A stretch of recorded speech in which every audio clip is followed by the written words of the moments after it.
안녕하세요. 성공예감 이대호입니다.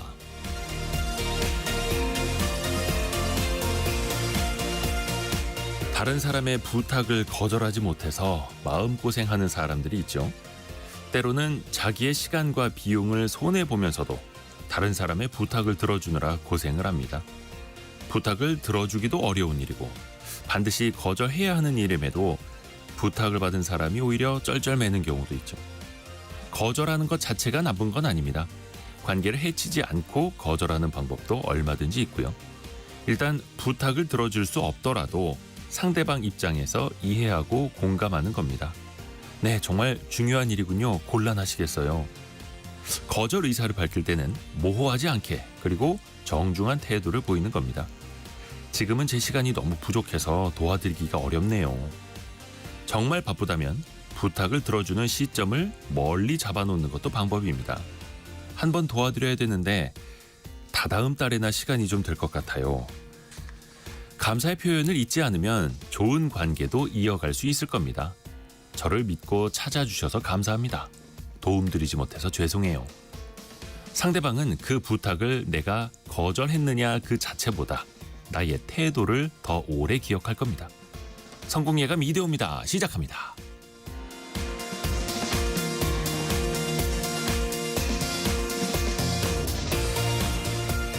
안녕하세요. 이대호입니다. 자, 오늘은 12월 3일 화요일입니다. 원탁의 기자들 K도 찾아가는 화요일이고 좀 날씨가 더 쌀쌀해지기도 했죠. 기온이 뚝 떨어지기도 했습니다. 원탁의 기자들 K와는요. 두 가지 이야기를 나눠볼 텐데요.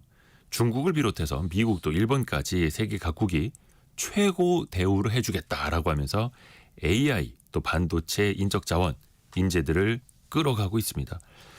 인재 유출이 곧 기술 유출이기도 한데요. 과연 우리는 경제 안보를 지킬 수 있을까요? 그 대책도 같이 한번 논의해 보시죠. 국내 엔터 1위 기업 하이브에서 최근에 그 최대 주주인 방시혁 의장의 비밀 계약이 수면 위로 올랐습니다. 4천억 원 정도를 상장 직후에 벌었다고 하는데 그 주주간 계약을 공시했어야 하는 거냐 공시 안 해도 되는 것이었느냐 논쟁이 좀 뜨겁습니다. 4년 전으로 같이 한번 되돌아가 보시죠. 오늘의 경제상식 퀴즈 지금 나갑니다. 12월 되면 기다려지는 그분인데요. 올해 한 달도 남지 않았는데 주식시장에서는 특히 매년 12월에 이 랠리를 기대합니다. 12월 25일 성탄절에 선물을 준다는 이 할아버지의 이름을 따서 붙여진 이름이죠. 과연 올해 연말에는 증시에서 이 랠리를 기대할 수 있을지 오늘 증시를 보면 뭐 그다지 이제 기대감은 오르네요. 조금 전에 좀 약세로 보였었는데 코스피 코스닥은 오늘 1% 이상 상승을 하고 있습니다. 그분이 오실까요?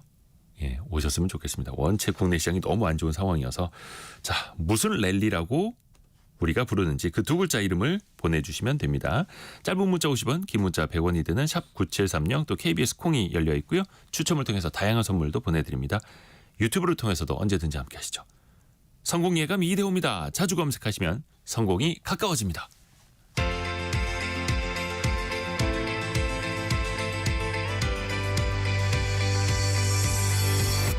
KBS 1라디오 성공예감 이대호입니다. 이한용님이 영영 할아버지 다카르 랠리 이렇게. 저는 왜 이런 게 재밌지? 자, 오늘의 경제 뉴스 함께 하시죠. 이인철 참 좋은 경제연구소장과 함께합니다. 안녕하세요. 네, 안녕하세요. 한 가지 먼저 정리를 해드리면 그 소비자 물가지수가 조금 전에 나왔는데요. 11월 소비자 물가지수 상승률은 1년 전 같은 기간보다 1.5% 상승했습니다. 그래서 석 달 연속 1%대를 기록을 했고 전체적으로는 1%대 상승률 좀 안정이 되고 있는데 여전히 채소류 물가 상승률은 10%대로 좀 불안한 흐름이 이어지고 있다고 합니다. 자, 이인철 소장님, 증시가 좀 떨어질 줄 알았더니 그렇습니다. 오르네요. 일단 뉴욕 증시가 네. 이분이 오셨어요. 그래서 이미 네. 나스닥과 S&P 500 지수는 종가 기준 또 신고가입니다. 미국 증시에는 그분이 12월만 오는 게 아니라 연중 1월부터 연중 내내 오시던데요. 선물 가지고 맨날. 근데 다우지수는 떨어졌어요. 근데 약간. 소폭 이제 조정을 먹긴 했습니다. 네. 오늘은 뭐 경제 지표도 있었고 개별주도 있었는데 근데 이번 주 가장 이 핵심적으로 봐야 될 지표는 고용 지표거든요. 네. 아마 이번 달 17일, 18일 현지 시간으로 이제 미국의 FOMC 회의가 있는데 과연 이제 기준금리 어떻게 결정 날 것인가 이제 우리한테도 영향을 미치다 보니 네. 관심 이쪽에 쏠리고 있는데 전반적으로 보니까 이제 경제 지표도 나쁘지는 않았는데 이제 11월 미국의 PMI 제조업 구매관리자 지수가 발표가 되는데 이게 기준점이 50인데 49.7이에요. 근데 예상치는 웃돌았지만 여전히 미국의 제조업 경기는 위축 국면에 있음을 나타냈고 근데 개별주 가운데는 이 테슬라하고 인텔이 단연 관심사였는데요. 테슬라가 오늘 주가가 3% 넘게 올랐어요. 네. 근데 이 한 증권사에서 투자 의견을 중립해서 매수로 상향 조정했는데 그 이유가 웃깁니다. 도널드 트럼프 당선인의 퍼스트 버디다. 대통령의 단짝이다. 단짝이기 네. 때문에. 그래서 향후 주가 상승 재료로 작용할 것이다. 나는 증권사에서 이런 분석 보고서를 내놨다는 게 정말 근데 사실 뭐 틀린 말은 아니고 노골적이긴 하네요. 이것 때문에 주가가 많이 올랐고요. 그다음에 지금 인텔도 가슴 아픈 얘기인데 인텔의 이제 최고 이제 경영자죠. 이제 팻 갤싱어가 이제 사임했다라는 소식으로 주가가 또 올랐습니다. 사실 2021년 구원투소로 나서서 이제 4년간 성과를 좀 내나 했더니 내지 못했거든요. 결국 이제 불명예 퇴진인데도 불구하고 주가가 올랐는데 어쨌든 이번 주의 관심사는 현지 시간 3일 발표되는 미 노동부의 10월 9인 이직 보고서 또 4일에는 ADP의 비농업 민간 고용 보고서 그리고 5일이 가장 중요합니다.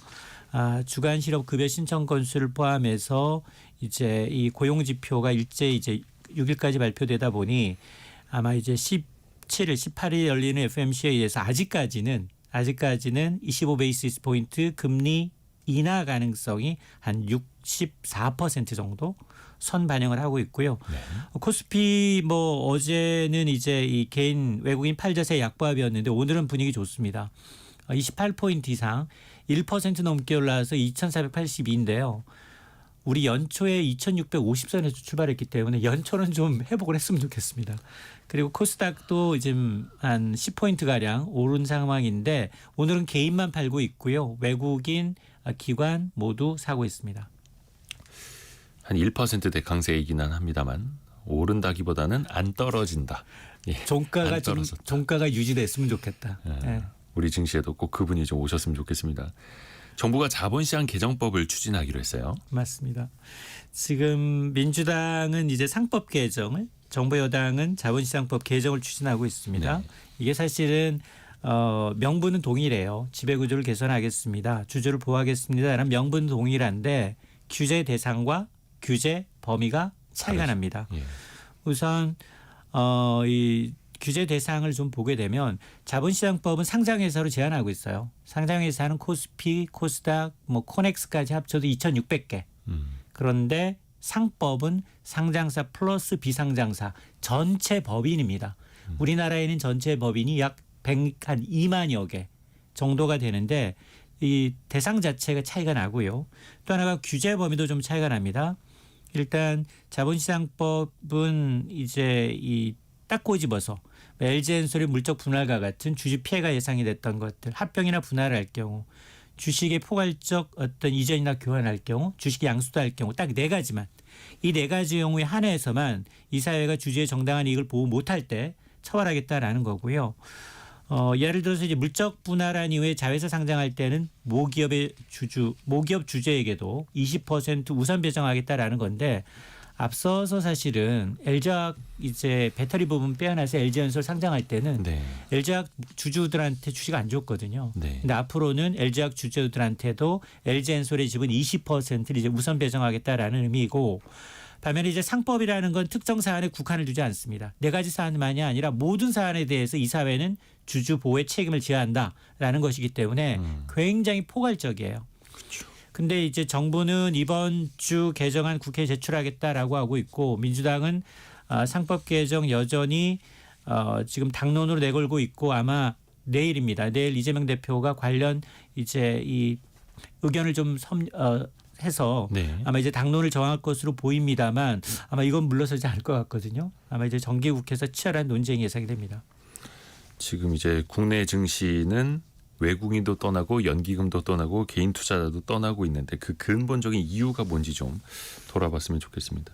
이게 상법 개정은 전체적인 이제 주주를 다 똑같이 좀 비례적으로 보호해야 된다라는 정신을 세우는 거고, 자본시장법을 통해서 하나하나 잡겠다라는 거는 두더지 잡기식으로 이건 안 돼 저건 안 돼 이거는 이렇게 저거는 저렇게라고 하나 핀셋으로 잡아보겠다. 너무 늦었잖아요. 라고 하는 거고. LG엔솔부터 삼성물산부터 그다음에 두산합병 비율, 고려안의 유상증자 대부분 이사회가 개인 주주는 무시하고 정말로 상법에 나와 있는 회사 대주주만을 위한 결의를 했기 때문에 이게 정말 자업자득인 거거든요, 사실은. 그러니까 저는 그렇게 표현합니다. 오죽하면 법에다가 주주라는 두 글자 좀 써달라고 하겠는가라는 거죠. 예. 텔레비전에는 점 하나 찍고 예. 주인공이 확 변신하면 끝나는데 이게 참 주점 찍기가 어렵네요. 아이고 참. 네. 그 윤 대통령이 소상공인 지원 대책을 발표했어요. 어떤 맞습니다. 내용들이 담겨 있어요? 일단 이제 소상공인 자영업자 지원 대책을 발표했습니다. 우선 여러 가지가 들어가 있는데요. 배달 수수료 인하를 유도하겠다는 겁니다. 사실 상생 협의체를 통해서 최고 한 9.8% 상단은 7.8%로 낮아졌는데 영세 가게를 중심으로 해서 주요 플랫폼사의 배달 수수료를 30% 이상 줄이겠다. 특히나 모든 전통시장에 대해서는 수수료 0%를 적용하겠다라는 겁니다. 이건 이제 민간과 협업을 해야만 가능한 일이고요. 또 하나가 이제 모바일 상품권의 수수료도 인하하고 정산주기도 좀 단축하는 방안을 올해 안에 마련하겠다라는 거. 이게 또 눈길을 끌었는데요. 노쇼라는 피해 금액이 이렇게 많았나? 연간 4조 5천억 원에 달했거든요. 그래서 이 노쇼와 이제 이 올바른 예약 문화 확산을 위해서 소비자와 피해자가 모두 공감하는 예약 보조금 제도를 마련해서 소비자 분쟁 해결 기준 가이드라인을 제시하겠다라는 거고, 또 전국에 이제 악성 리뷰 때문에 상당히 고통받는 업주분들 많거든요. 전국적으로 90곳에 달하는 신고 상담센터를 설치해서 신속하게 대응하겠다라는 거고, 여기다가 이제 지역 상권 활성화를 위해서 발전 기금과 펀드도 한 2027년까지 5천억 원 조성이 되고요. 무엇보다도 예산인데 내년 소상공인 전용 예산으로 역대 최대 규모인 5조 한 9천억 원 정도를 편성하기로 했습니다. 이런 게 실제로 소상공인 자영업자 분들에게 피부로 와 닿아야 될 텐데요. 어떨까요? 반응은 그다지 좋지는 않아요. 아유, 지금 원하는 건 인건비 월세 부담이 큰데 가게 문 닫을까 걱정하고 있는데, 이게 정부가 내수 진작을 해서 발표하긴 했지만 이렇게 플랫폼 수수료 완화라든가 노쇼라든가 악성 리뷰라든가 뭐 일회용품 과태료 면책이라든가, 물론 뭐 개선 방안에 대해서는 뭐 긍정적인 부분도 있지만 실효성이 좀 부족하다라는 지적이 나오고 있습니다. 아마 이제 대기업 상권 진입으로 해서 월세가 지속적으로 오르고 있습니다. 여전히 인건비 부담으로 인해서 채용난을 겪고 있는 이제 자영업자들이 많다라는 얘기인데요. 배달 플랫폼 수수료가 낮아지긴 했지만 여전히 이제 어떤 경제적인 여건 개선에 크게 기여하지 못하고 있다라는 이 반응이 우세하기 때문에 정책의 취지는 뭐 굉장히 높게 평가하지만, 그러나 대책의 실효적인 효과, 실효성이 좀 부족한 게 아니냐라는 이제 질책이 있습니다. 그리고 밤사이에 미국 정부가 중국에 대한 수출 통제 한 가지 더 발표했는데, 우리나라가 잘하고 있는 HBM 메모리 관련된 이야기예요. 맞습니다. 이게 사실은 미국 정부가 중국의 AI 굴기를 막겠다라는 선전포고에 해당하는데요. 오늘 30일부터 적용이 됩니다. 중국의 이 고대역폭 메모리 수출 금지하는 추가 제재안을 발표했고, 금지 대상 중국의 리스트까지 언급을 하고 있습니다. 중국의 반도체 기업 24곳, 장비업체 100여 곳에 대해서 총 140곳에 대해서는 절대로 반도체 장비와 HBM을 수출할 수 없다라는 건데, 이 제재는 미국산 제품뿐만이 아니라 미국의 기술을 이용했거나 장비를 사용한 제품도 포함이 되다 보니 우리나라의 삼성전자, SK하이닉스가 해당이 됩니다. 지금 이 HBM은 어쨌든 여러 개의 디램을 수직으로 쌓아 올려서 만든 고성능 메모리고, 현재 AI 가속기를 가동하는 데 필수적인 인공지능 칩인데 네. 지금 3파전이거든요. 세계 시장은 SK하이닉스, 마이크론, 삼성전자가 장악을 하고 있는데, 과연 중국으로 누가 수출하고 있느냐? SK하이닉스는 대부분 미국향입니다. 네. 그래서 거의 영향이 없고 삼성의 경우는 일부 구형 제품이 중국으로 가고 있다. 외신에서는 삼성전자 HBM 매출의 30% 정도가 중국인 것 같다라는 보도가 나오고 있어서 이게 시행이 되면 사실 삼성은 그렇지 않아도 지금 첨단 제품에서도 밀리고 있는데 이 로엔드 제품까지 팔지 못할 수 있는 상황입니다. 이게 참 삼성전자 또 SK하이닉스의 실적을 위해서는 중국의 HBM 메모리를 이제 팔아야 하는 거고 그런데 그렇게 되면 또 이제 중국의 다른 반도체 기술이나 AI 기술이 또 고도 성장하게 될 수도 있고 이 양면성이 있죠. 참고로 삼성전자 주가는 오늘 약세로 출발을 했다가 0.5% 정도는 강세로 돌아섰고요. SK하이닉스도 1.3% 정도 반등하고 있습니다. 근데 이제 최근에 좀 많이 빠졌었기 때문에 오늘 또 반등하는 측면도 있는 것 같고요. 참 좋은 경제연구소 이인철 소장이었습니다. 고맙습니다. 네, 고맙습니다.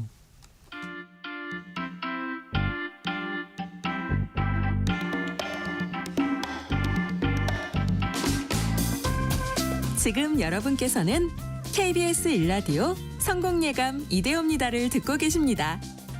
프로그램에 참여하신 청취자 여러분께는 추첨을 통해 아름다운 식탁 창조 주비푸드에서 뿌리 담은 리얼 생 와사비를, 쉽고 빠른 판촉물 제작 시너지 기프트에서 무드 등 미니 가습기를, 그리고 성공예감에서 준비한 커피 쿠폰을 보내드립니다.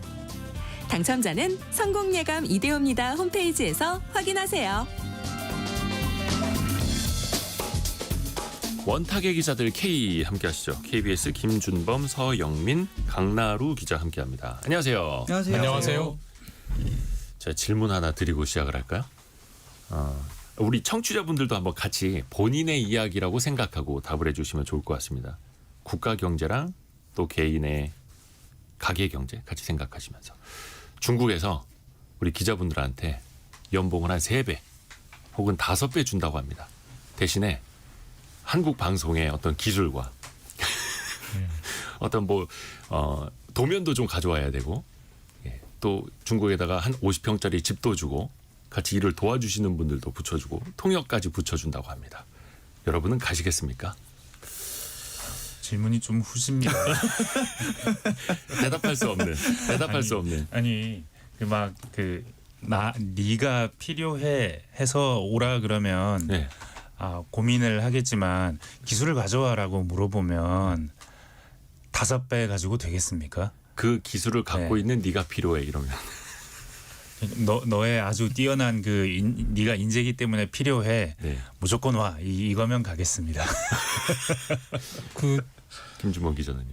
저는 전제를 하나만 더 달면 갑니다. 네. 네. 3배, 5배를 10년, 15년 보장해주면 갑니다. 그러니까 대부분 이직이라는 게 예. 그렇게 기간을 보장해주지 않거든요. 특히 외국 회사, 중국이 한국인이라는 외국인을 쓸 때 거기서 많은 분들이 후회를 하기도 하고 잘못 왔구나 싶기도 하고 그러니까 3배, 5배라고 하면 1년치만 보면 되게 엄청난데 끼케야 3년, 5년 조금 이런 표현 좀 그렇지만 막 쓰고 버리는 경우도 있기 때문에 토사구팽 당하셨죠. 예. 그 위험만 없다면 개인 입장에서 저는 고민할 필요가 없다고 당연히 가야죠. 네. 강나루 기자도 고민되죠. 근데 전 약간 좀 마음이 불편하죠. 기자 선배분들께는 죄송하지만 저는 약간 마음이 좀 불편할 것 같아서. 근데 불편한 거는 마찬가지입니다. 장수환님은 안 가요. 임수성님은 퀵고잉. 약간 애국심 테스트. 그런데 이게 다르답니다. 예. 중국에서 타이완 인재, 미국 인재, 한국 인재 이렇게 데려가는 기준이 다르대요. 타이완 인재 같은 경우는 같은 말을 쓰고 그리고 굉장히 젊은 인재를 선호한다고 그래요. 그리고 젊은 인재들 중에 오라 그러면 이게 어디 다른 나라로 간다고 생각 안 하고 같은 언어를 쓰는 사람들이니까 그래서 좀 더 젊고 좀 더 경쟁력 있는 그런 어떤 가능성 있는 사람을 뽑는 거고 한국 사람을 뽑을 때는 좀 은퇴할 연령이 된 사람 그리고 어떤 특정한 기술보다는 노하우를 좀 배우려고 뽑는 데입니다.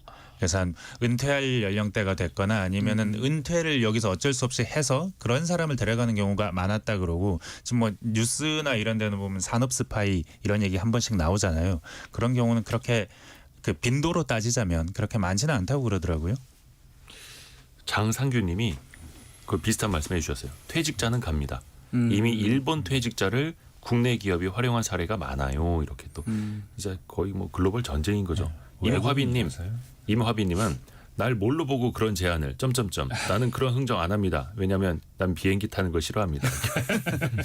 예상치 못했던. 근데 이게 이제 개인의 일인 것과 국가적인 걸 이제 보게 되면 사실 이게 다른 거는 아닌데 인간인 이상 조금 이제 다른 또 생각도 가질 수는 있겠고 거의 특히 이제 중국도 그렇고 지금 유럽 인재도 그렇고 미국 인재도 그렇고 한국, 타이완 인재들을 공격적으로 끌어들인다고 합니다. 무슨 일이 있는 겁니까? 그러니까 중국이 뭐 한 사례를 말씀드리면 이제 중국의 이제 과거 천인 계획이라는 게 있었다고요. 일십, 백, 천, 1000명 할 때 천인 계획. 중국말로는 첸런이라고 한다는데 그러니까 이름에서 유추할 수 있듯이 해외 우수한 인재 1000명을 데리고 온다 이런 프로젝트였다고 해요. 그래서 과거 2009년부터 한 10년 정도 진행이 됐었고 해외 과학기술 인재 1000명을 유치를 하는 프로그램인데 만약에 이제 영입 대상에 오른다. 그러면 이제 아까 이제 앵커님께서 얘기하신 대로 뭐 연봉 3배는 기본이고 엄청난 파격 혜택 뭐 집도 뭐 50평대 통역이 따라 붙고 가족들 다 지원하고 이제 한국 왕복 항공편 제공하고요. 뭐 세금도 대납해주고 이제 이런 파격 혜택으로 진행을 하다 보니까 당연히 이제 다른 나라들에서 좀 반발하겠죠. 우리나라의 이제 인재들을 다 빼가려고 하는 거냐. 그래서 이제 10년 동안 유지를 하고 폐지를 했다고 합니다. 우리나라도 이제 서울대와 카이스트를 비롯해서 한 10여 명, 뭐 기사에 보면 13명 이렇게 나오기도 하던데 이 정도 인재가 이제 이 천인 계획에 참여했다고 알려져 있습니다.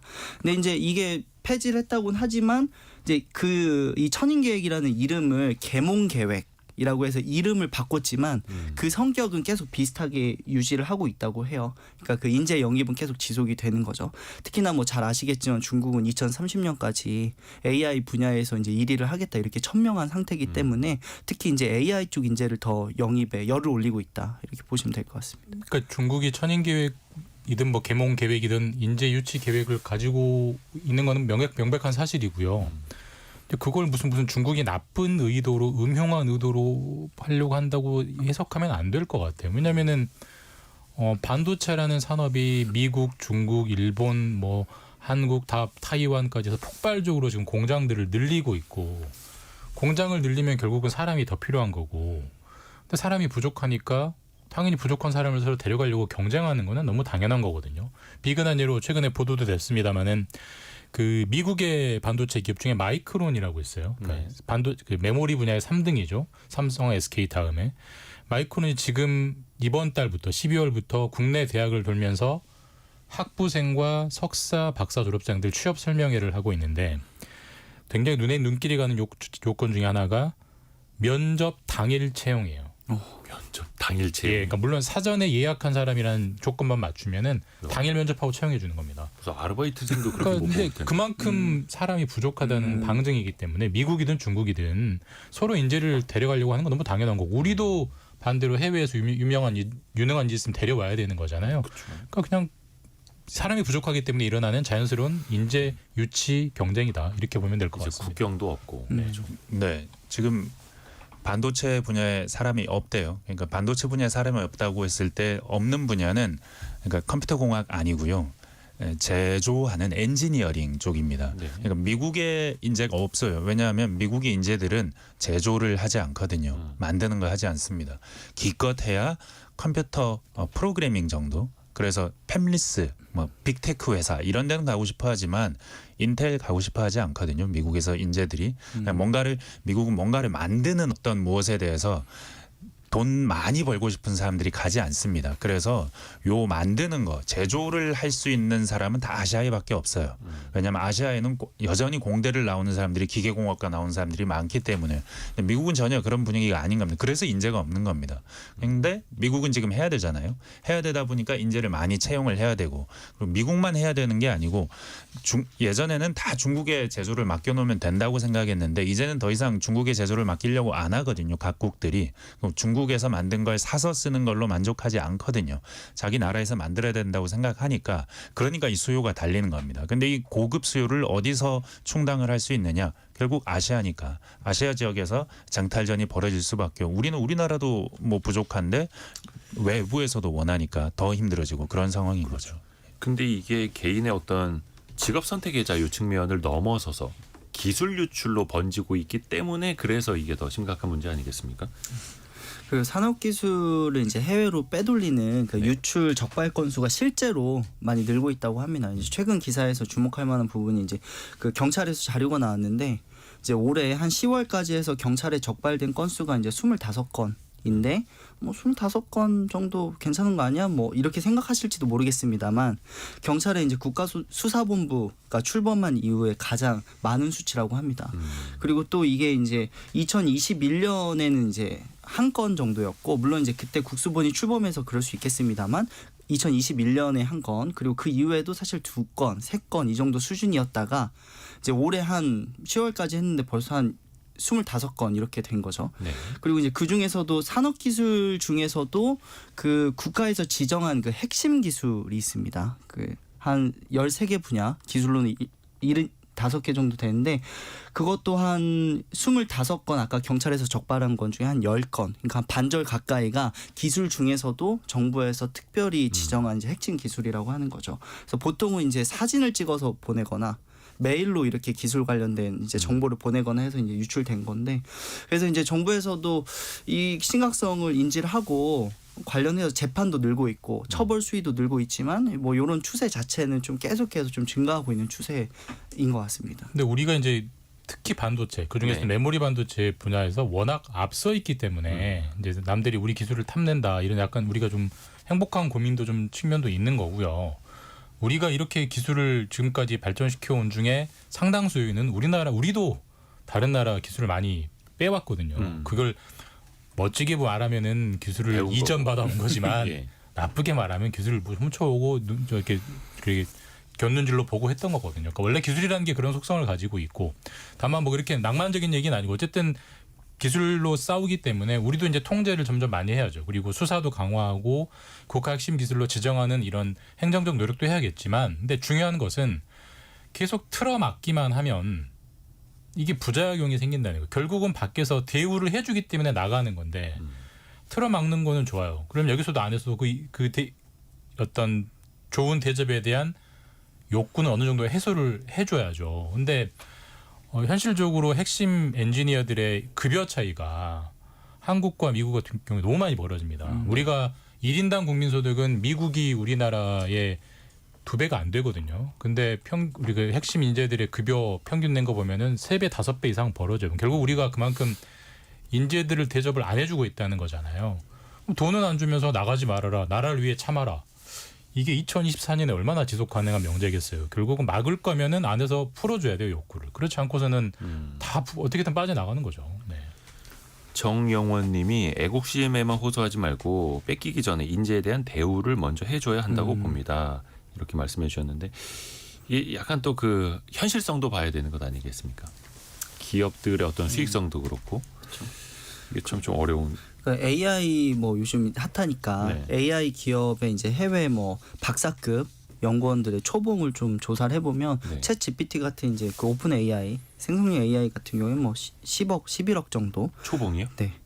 그 테슬라는 이제 한 10억 그리고 이제 아마존 구글은 뭐 9억 뭐 요 정도 이제 야. 나온다는 조사 결과가 있는데 초봉이 9억, 10억. 그러니까 근데 이제 우리나라는 이제 대기업에 다니는 AI 연구원 같은 경우에는 한 3분의 1 정도가 이제 1억 원 이상 연봉을 받고 그리고는 이제 나머지는 뭐 8,500만 원에서 1억 원 뭐 사이 6천만 원 이상에서 8,500만 원 미만.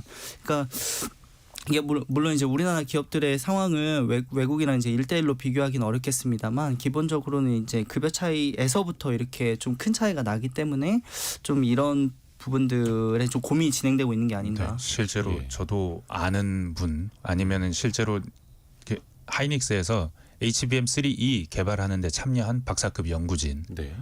그 스카웃돼서 갔죠. 어디로요? 하이닉스로. 그러니까 처음에 박사를 하고 나서 입사를 했는데 예. 그때 특전이 과장급의 대우. 과장급에 대우니까 과장급의 연봉을 준다는 겁니다. 그런데 문제는 이 과장들 중에서 이 보통 회사 안에서 승진을 할 때 보면 연차가 차야 승진을 하고 그리고 어떤 호봉이 차야 조금 더 높은 대접을 받아요. 그래서 그 가서 보니 과장급이긴 한데 과장급인데 너무 어리니까 승진에서도 인사고과에서도 늘 뒤로 처진다 이런 얘기를 합니다. 그러니까 그 정도 수준인 거죠. 우리나라에서 그 박사를 하고 그런 기업에 HBM3E 같은 최신 칩을 개발하는데 가는 사람조차 그럴 수 있다는 겁니다. 그렇게 대단치 않다는 겁니다. 한국에서의 대접. 그러다 보니까 이제 연봉뿐만이 아니라 여러 이제 조건, 환경에 따라서도 또 이제 선택을 달리할 수 있는 거고. 그래서 주변에서 보면 미국 빅테크 기업에 가게 됐다 그러면 다 이제 축하를 받는 거고. 그래서 삼성 출신으로 어디 가는, 하이닉스 출신으로 어디 가는. 그런데 해외에서 삼성이나 하이닉스로는 거의 오지 않는 이런 현상들.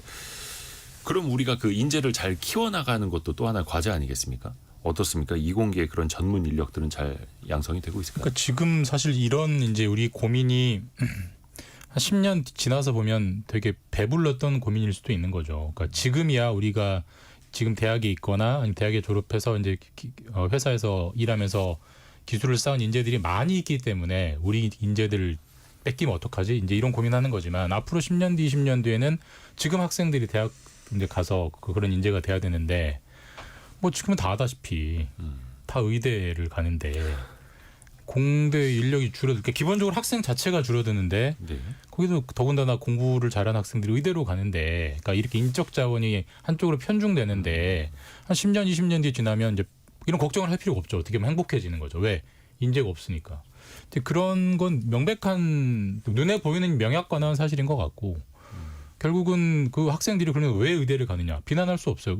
의사의 소득과 엔지니어의 소득이 너무나 차이 나기 때문에 개인으로서 합리적인 결정 아닙니까? 그러니까 결국 국가를 위해서 참아라라고도 할 수도 없고 너는 국가를 위해서 의대 가지 말고 공대 가라고 할 수 없듯이 이 사회적 배분을 다시 맞추려면은 결국은 개인의 보상 체계를 맞춰줘야 되는 거죠. 그게 안 되고서는 다 탁상 공론인 거죠. 네. 허동님도 그렇게 기술이 중요하다면 기술자, 엔지니어, 공대생을 더 잘 대우해줘야 한다. 그리고 또 의사보다 여건이 좋아야 의대를 안 가죠. 이렇게 보내주셨거든요. 저도 그 작년에 제가 올 초군요. 아직 작년이 안 됐습니다. 제가 만들었던 다큐 삼성이 잃어버린 10년 네네. 보면 제일 그 유튜브 댓글 중에 보면 제일 좋아요가 많은 댓글 2개가요. 예. 하나는 좋아요가 2,000개고 다른 하나는 좋아요가 1,700개 정도 됩니다. 거기에 그 두 댓글이 하나는 수학공학 영재들이 의사만 되는 대한민국에 무슨 미래가 있어가 1번이고요. 2번이 인도가 IT에 몰빵했고 그 인재들이 다 미국 가서 일을 하니 인도가 발전을 못하는 겁니다. 비슷한 사례로 한국은 최고 인재들이 전부 의대에 몰빵해서 언니들 잡티 재건하고 있습니다. 이런 종류의 댓글이 써져 있어요. 댓글로. 네, 그러니까 댓글로. 돈을 많이 번다는 것이 중요하게 여긴다 젊은 애들이 그게 개탄스럽다는 건데 그게 개탄스러운 게 아니고 방금 말한 여기에 다 답이 있는 겁니다. 충분한 대우를 해주지 않으면 돌아오지 않아요. 근데 문제는 뭐냐면 우리나라 이렇게 인재들이 없어요. 뭐 우리가 개발을 못해요. 삼성이 뒤처져요 하면 지금 정치권에서 나오는 얘기가 52시간을 좀 허물어야겠어요. 선택적으로 좀 더 많은 시간 일할 수 있게 해야겠어요 하는 거예요. 근데 더 많은 시간 일할 수 있게 52시간이 너무 적어서 더 많이 일할 수 있게 해준다는 건 돈을 그렇게 많이 주면 모르죠. 그렇게 해서 돈을 훨씬 많이 주는 체계가 보장되면 모르겠지만 그러지 않고 근무 시간만 더 길게 하겠다는 거잖아요. 그러면은 있던 인재도 도망갑니다. 그러니까 해법이 틀렸다. 네, 네. 그러니까 인도에서도 뭐 이제 마이크로소프트라든지 이제 해외 기업들 CEO 인도인들이 또 하고 있기도 합니다만 초봉을 10억 받을 수 있는 인재들이 인도를 떠나서 미국으로 가는 이유는 초봉을 10억씩 줄 수 있는 회사가 없기 때문이기도 하고 우리나라를 떠나는 이유도 사실은 비슷하기도 하고 어떻게 보면은 사실 이게 기억을 더듬어 보시면 디스플레이, 자동차, 반도체, AI 기술만 달라지는 것일 뿐 구조는 거의 비슷하게 흘러갑니다. 역사는.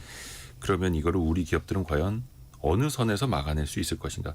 따져보면 개개인의 합리적인 선택이 모이고 모여서 결국은 국가의 경쟁력이 약화되는 흐름으로 가는 건데 그래서 더 마음 아픈 거죠. 근데 저는 이제 이 부분에서 저희가 좀 모두가 불편하게 한번 생각해봐야 되는 지점이 하나 있는데, 그러니까 지금 계속 엔지니어, 그러니까 고급 인력에 대한 대우를 높여줘야 된다고 얘기하잖아요. 그러면 기업이 월급을 올려주면 돼요. 그렇죠? 당연히 기업이 월급을 올려줘야 대우가 높아지는 거니까. 근데 기업이 월급을 올려주려면 기업은 비용이 더 나가는 거 아니겠습니까? 그렇죠. 그러면 기업이 돈을 많이 벌으면 모두 행복하겠지만 그게 아니라면 어렵죠. 어디선가 깎아야 돼요. 예. 어디서 깎아야 되겠습니까? 결국은 모두의 평균 임금을 다 올리면서 고급 인재도 올린다는 건 불가능해요. 그런 건 세상 하늘의 동화 같은 얘기인 거고, 누군가에게 급여를 많이 줄 거면 결국은 누군가 임금은 깎아야 되는 겁니다. 혹은 덜 올리거나 결국 격차가 벌어지는 걸 인정을 해야 돼요. 그걸 인정하지 않고 격차를 벌어지는 거는 문제고, 고급 인재 그 급여는 올려주자. 이거는 양립할 수 없는 주장이란 거고, 결국은 우리 사회가 어디를 지향할 것이냐에 대한 어느 정도의 의사결정이 이루어져야 네. 어떻게 맵고 차가운 거 두 개, 그러니까 뜨겁고 차가운 걸 두 개를 다 먹겠습니까? 그건 현실적으로 불가능하다. 그런 거는 어느 정도 염두에 두고 우리가 포기할 건 포기해야 된다. 저는 그건 분명히 짚어야 되는 지점인 것 같습니다. 네. 초봉도 그렇고 회사 내에서의 승진도 그렇고 그 인재를 유치하는 것뿐만이 아니라 그 인재를 키워나가고 관리하는 그 방식까지도 좀 다시 한번 짚어볼 시점이라는 거. 또 그 방금 말씀한 맥락과 비슷한데 연공서열제의 예. 우리나라의 고정적인 이 그 호봉제도 이런 것들 지금 이대로 두면 그러니까 생산성과 그 실제 그 성과에 대한 보상이 일치하지 않는 구조를 만들거든요. 이게 좀 역시 이것도 좀 말하기 어려운 문제긴 하지만 우리나라는 나이가 많을수록 점점 더 연봉이 많아지는, 자동으로 많아지는 대부분의 직장이 그렇습니다. 삼성전자도 성과급제를 하고 있다고는 하지만 결국 그 근무한 연수가 높아지고 직급이 높아지면 돈을 좀 더 많이 받는 구조로 가거든요. 근데 이런 구조의 경직적인 그 급여 구조가 존재하는 한 사실은 젊은 친구들에게 더 많은 돈을 주기는 어렵습니다. 젊을 때 많은 돈을 줘버리면 계속 월급은 늘기만 하는 게 당연하다면 그게 좀 힘들거든요. 그런 점에서도 뭐 OECD도 계속 지적하고 있는 겁니다만 네. 연공서열제 좀 봐야 됩니다.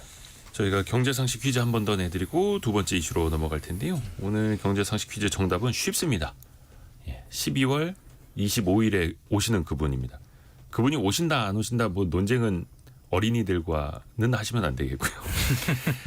이거를 퀴즈로 왜 내드렸냐면 우리 증시에 12월이라도 제발 이 랠리가 좀 펼쳐졌으면 하는 바람 갖고 있는데요. 우리 증시 올해 너무 어렵죠.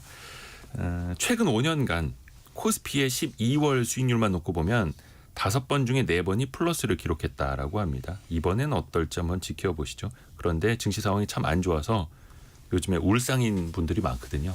근데 울면 안 됩니다. 그러면 선물을 못 받습니다. 자, 그리고 또 하나 알려드릴 게 있는데 웃으셨잖아요. 또 하나 알려드릴 게 있는데 마당놀이 모듬전이 있습니다. 성공예감 청취자 여러분들의 신청을 받아서 그 마당놀이 모듬전에 티켓을 보내드리고 있거든요. 마당놀이 하면 누가 떠올리십니까? 윤문식 씨, 김성녀 씨, 또 김종엽 씨 등이 나오는 이 마당놀이 모듬전 내년 1월 30일까지 국립극장에서 공연이 되는데요. 정답 보내주실 때 혹은 여러분의 의견 보내주실 때 말머리에다가 마당놀이 이렇게 써서 보내주시면 저희가 추첨을 통해서 매일 2분께 티켓 2장씩 총 티켓 4장 쏘고 있습니다.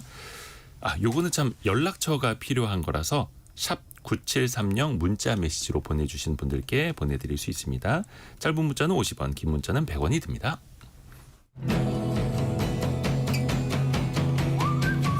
오늘의 움직임에 주목하고 세상의 흐름을 놓치지 않습니다. 여러분의 내일을 응원하며 성공의 열쇠를 함께 찾아갑니다. 성공예감 이대호입니다. 하이브, 그러니까 우리나라 1등 엔터테인먼트 기업인데 참 말도 많고 탈도 많습니다. 지금 뭐 계속해서 이제 뉴진스, 네. 이제 민희진 전 어도 대표 이쪽하고도 계속 갈등을 겪고 있고 최근에는 방시혁 의장이 4천억 원을 그것도 비밀 계약으로 챙겼다라는 이야기가 터졌습니다. 이거 좀 간결하게 정리 좀 부탁드릴게요. 저는 이게 약간 복잡해서 저도 이해를 할 때 쉽지 않던데 제가 이해한 바로 짧게 정리를 해드리면 일단 시계 자체를 4년 전으로 좀 돌려야 됩니다. 예. 그러니까 하이브 상장 당시인 이제 2020년 10월에 상장이 됐거든요. 근데 그때 일어난 일입니다. 그래서 하이브가 이제 그때 상장을 하는데 그 방시혁 의장이랑 또 하이브에 투자한 사모펀드가 한 3곳 정도 있었어요. 네. 그래서 방시혁 의장이랑 이 사모펀드 3곳 간에 일종의 비밀 계약이 있었다. 4년 전에 이 내용인데 이 계약 내용이 어떤 거냐? 그래서 그 기업 공개라고 하죠. 그 IPO. 그 IPO를 이제 일정 기간 후에 하는데 그 하이브의 기업 공개에 만약에 성공을 하면 사모펀드가 방 의장에게 투자이익의 한 30%를 지급을 하겠다. 네. 계약을 한 거죠. 근데 만약에 실패할 수도 있는 거잖아요. 그렇죠. 근데 만약에 기업 공개에 실패를 하면 방 의장이 그 지분을 다시 사주는 거죠. 일종의 약간 베팅을 한 겁니다. 근데 실제로 기업 공개에 성공을 했고 그래서 그 이익의 30%를 방 의장이 받았다. 그게 지금 뉴스에 나온 4천억 원입니다. 그리고 이제 공모 당시 상황을 보면 당시 이제 하이브가 이제 BTS 열풍으로 그 다이너마이트 그 노래가 막 나온 네. 때였나 막 유명해졌나 이제 그때쯤이었을 거예요. 그래서 공모 첫날 주가가 공모가의 이제 2.6배 정도인 34만 원에 예.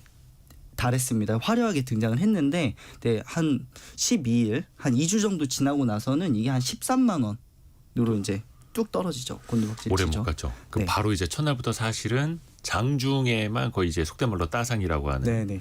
2배 이상 올랐었고 그 이후에는 계속 미끄러졌었고. 그러니까 이 사이에 이제 그 앞서 말씀드린 그 사모펀드 지분이 이제 시장으로 이제 대거 풀린 것이다. 해서 당연히 이제 사모펀드들은 이제 막대한 방어장을 비롯해서 이제 이익금을 챙긴 거고 주가 하락으로 인해서 이제 개인 투자자들은 막대한 손해를 본 게 아니냐라는 게 일단 제가 정리한 큰 줄기입니다. 근데 이게 불법이냐 아니냐 또 하나 규정 위반이냐 아니냐를 살펴봐야 되는 거잖아요.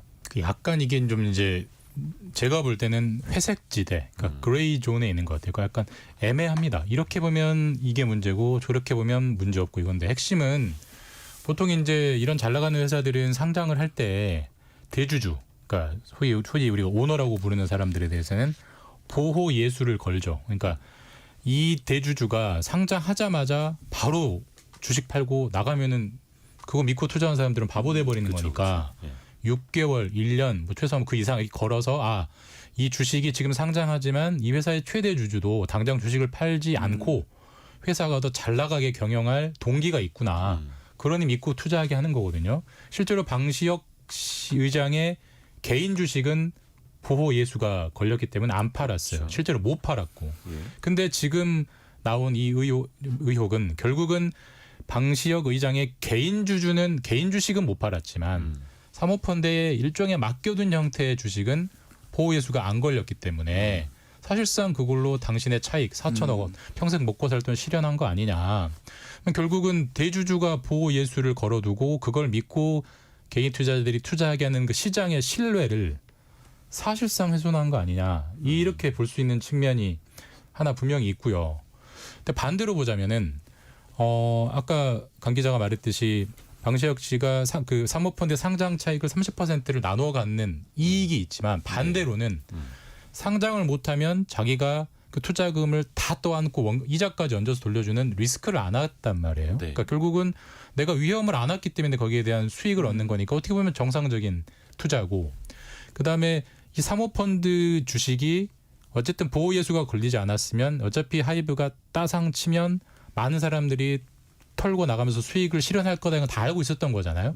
그럼 그 수익이 사모펀드에게 가건 아니고 그 사모펀드의 일부가 수익의 일부가 방시혁 의장에게 가건 그 사모펀드가 파는 순간 이미 개미 투자자들은 일정 부분 손실을 봤지 그 이익이 누구에게 가느냐는 개미 투자자에게는 아무 의미가 없는 거다. 이런 이제 반론이 있어서 사실 여기까지는 드러난 사실만 가지고 이제 우리가 판단을 하는 거고요. 금감원이 들여다본다고 했으니까 더 세세한 팩트들을 봐야 될 것 같아요. 뭔가를 서류를 좀 뭐 위조했다든가 제출해서 서류를 빠뜨렸다든가 이런 것들이 있어야 위법성에 대한 판단이 좀 더 명쾌하게 나올 것 같긴 합니다. 일단은 거래소에서 그 상장 직전에 상장 심사를 할 때는 여기에 투자를 했던 사모펀드들의 출자자 명단도 이렇게 봤는데 거기에 이제 방시혁 씨는 없었다. 그래서 뭐 차명 논란 이거는 아니라고 일단 보도들은 나오고 있고, 그래서 주주 간 계약 관계다. 어떤 이제 성과에 따른 보상이다. 이렇게 이야기를 하고 있는 건데 또 하나 쟁점은 그럼 이거를 왜 공시하지 않았느냐. 공시에 내가 4천억 원을 일종의 사모펀드에게 성과 개념으로 돌려받는 게 있다라고 밝혔어야 되는 거냐? 안 밝혔어도 되는 거였느냐? 요게 또 하나 쟁점 아닙니까? 맞습니다.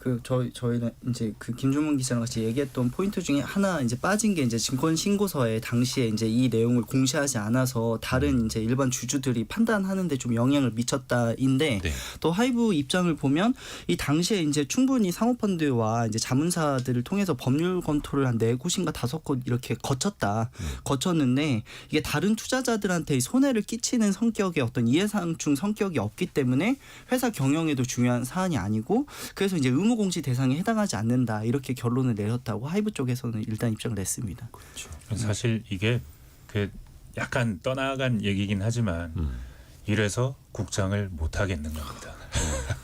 이게 두산이 그 합병 분할해서 그 로보틱스 쪽으로 뭐 있던 것을 그 안에서 에너빌리티에 있던 그 자회사를 이렇게 바켓을 옮기려고 하는 그 과정을 한번 생각해 보면 거기에는 불법이 없습니다. 네. 법에 우리나라 자본시장법과 그 어떤 법에도 위반 사항이 없습니다. 근데 위반 사항은 없는데 가만히 보고 있으면 주주를 무시하고 그 지배 주주라고 할 수 있는 오너 일가라고 할 수 있는 쪽에 유리한 방식으로 일방적으로 설계를 하거든요. 법을 연구해서 최대한 주주는 모르겠어. 최대한 나에게 이익이 되는 것. 근데 이게 주주에게는 좀 불리한데요. 불법이야? 라고 물어보고 불법이 아니라고 그러면 불법이 아닌데 왜? 하면 되지 뭐. 라고 이런 식으로 의사결정을 하는 기업 내부 구조. 이게 점점점 우리나라 국장에서 투자하는 사람들의 정남이를 떨어지게 하고 있거든요. 지금 이게 불법이냐 아니냐를 떠나서 이 얘기를 들었을 때 하이브에 그 투자를 했던 투자자라면 어떤 마음이 들지를 생각해 보면 여기 문제가 어디 있는지 본질이 뭔지 저는 알 수 있다고 생각합니다. 불법은 아니고 규정 위반이 아니라 하더라도 또 뒤통수 맞았다 이런 생각이 들 수도 있겠고 그래서 그 상법을 개정해야 된다라는 목소리가 그래서 나오는 거죠. 근데 정부는 일단 자본시장법을 개정해서 하나하나 고쳐보겠다라고 하는데 또 그러면 여러 다른 이제 사례처럼 하나하나 빠져나갈 길을 또 저들은 누군가는 찾게 되는 거고. 그럼 결국 이제 기업들도 손해인데 그렇죠. 왜냐하면 이제 제대로 된 기업 가치를 평가를 못 받게 되기 때문에 이번에 사모펀드랑 이제 계약을 한 것 아니겠습니까? 네. 상장 전에 세 곳이 눈에 띕니다. 그런데 그 중에서 방시혁 의장과 조금 더 각별한 사모펀드가 있어서 조금 더 이제 눈총을 사고 있거든요. 그러니까 이 부분은 사실 이제 금감원의 조사가 필요한 것 같아요. 예. 조사가 필요해서 정말 뭔가 안 좋은 일이 있었는지 봐야 되는 것 같은데 또 현재까지 드러난 팩트만 보면은 사모펀드 중에 이제 이스톤 프라이빗 에코티라는 곳이 있는데 이곳은 방시혁 의장과 함께 최고 경영진의 한 명이었던 사람이 거기에 이제 운영진으로 들어갔고요. 여기는 원래는 이 하이브 주식을 안 가지고 있다가 네. 2019년쯤 그러니까 상장 1년 전쯤에 다른 데서 삽니다.